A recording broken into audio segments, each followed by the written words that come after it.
Well, hey guys, and welcome to the channel. If you're like me and you've watched any of my videos, you know that I love working with driftwood or old stumps, just things that nature provides. Try to find a purpose and use some easy techniques to make it just come alive and make it beautiful.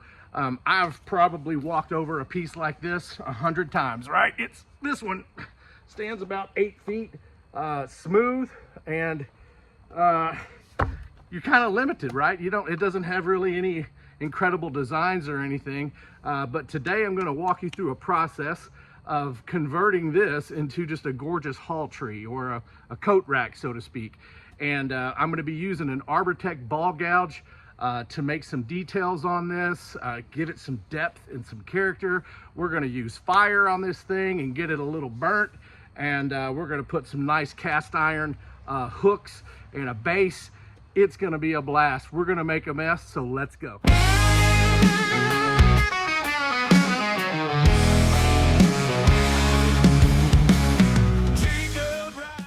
All right, so my chainsaw is on the fritz, so I'm just gonna use this this blade with a sawzall.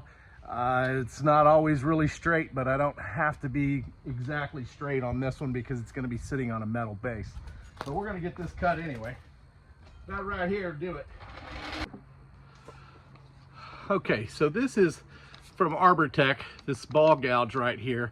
I've got a link down below in the video. I've also got a couple of other videos where I use this and compare it to other ball gouges that are out there. And if you're just getting started, this might be a little pricey for you, but when you can get there and afford it, I highly recommend it. It's an excellent tool.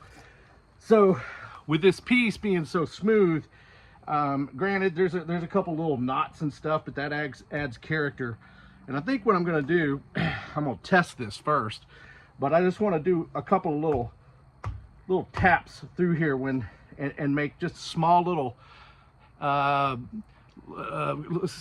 spherical curves, kind of like hail damage, so to speak. So I may mess up a little bit, but we can quickly repair that. And it might be a good idea to start here at the bottom. That way I can get my technique down when I get up to the top, right? So let me get my hearing protection on, because the pitch of that angle grinder is killer on the ears. So hearing protection, I recommend putting some gloves on. Those little fragments can eat your hands away. All right, let's do this. I've also got safety goggles, and I'm unplugged. Electricity is important. All right, here we go.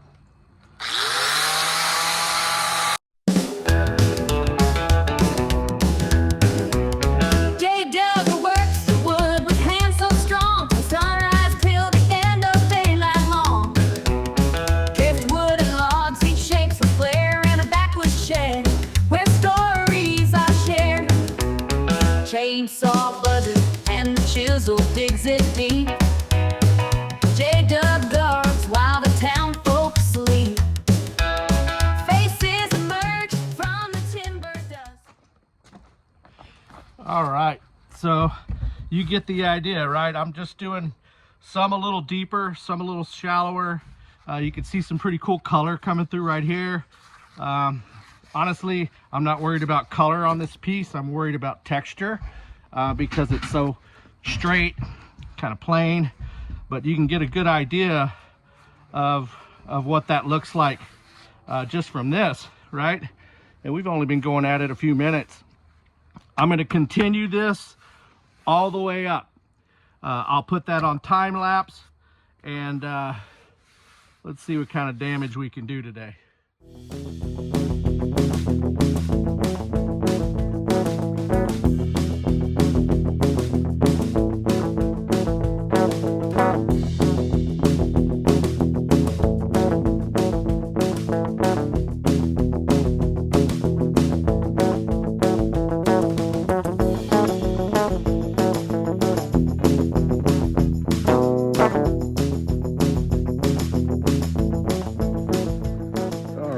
So now you can see, this is the base, this is the bottom. So this thing, this little pattern, and I was just going around trying to find spots to put smaller size holes. So the harder you push down and for the longer period of time, it makes a deeper hole, as well as the hardness of the wood. But you can see how these, they kind of look like tentacles, but it just kind of curves up around all the way, and then the top is also covered on all sides with those. So now I'm going to do a little bit of sanding on this, and then we'll hit it with a torch, and we'll go from there. Cool, this is turning out all right.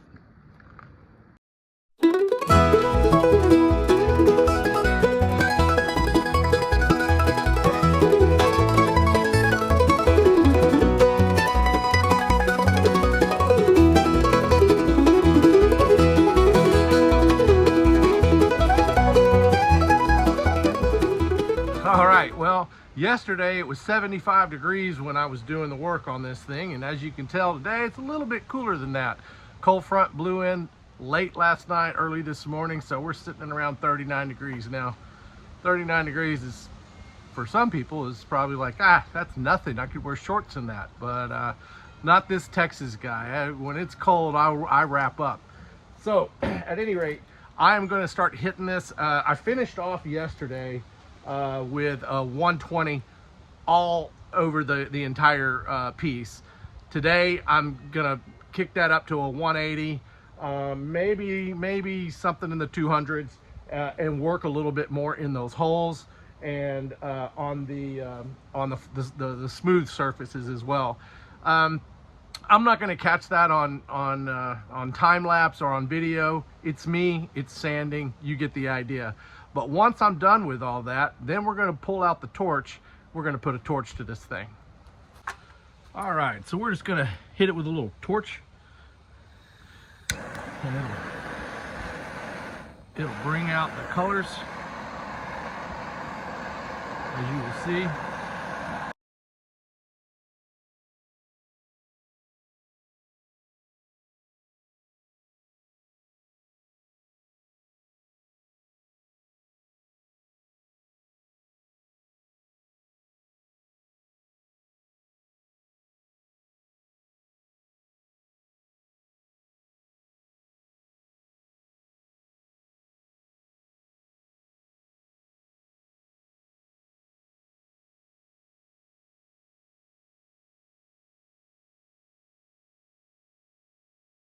All right, so did a little bit of burning and just around around the holes, and you can see how it brings out the holes, and it burns a little bit on the inside, and that's okay. You want to be real careful.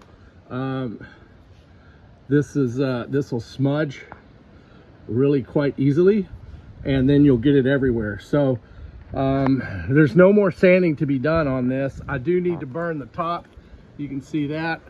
And then we'll come back and I'll put some beeswax as well as some polycrylic. I've got to weld a base for this thing and then install the hooks. But this thing is going to be absolutely killer. And by the way, this is going to my son for a Christmas present. So I've got to be real careful that he doesn't come over and see this, because he's going to know immediately. But let's go ahead and bring this into the garage, and then I can start with the welding process. So what you see here is actually a tabletop. This is a pre-cut, pre-sanded tabletop I picked up at Lowe's. I pre-drill the holes. I put some fire on this thing so it matches. And I actually end up countersinking those 3-inch deck screws when I mount it to the bottom so it's nice and flat. So it's turning out really, really good, and it's stable enough to feel comfortable with this thing.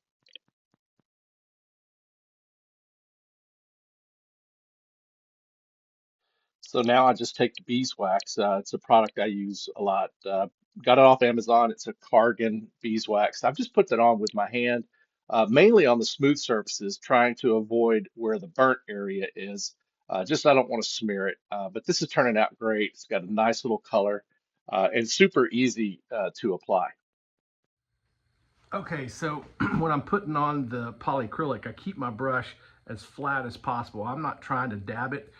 Because of the soot, it can get in those holes and then make the holes really dark like it did right there. And so you want to be nice and flat against it with a real kind of a seal coat with the polycrylic.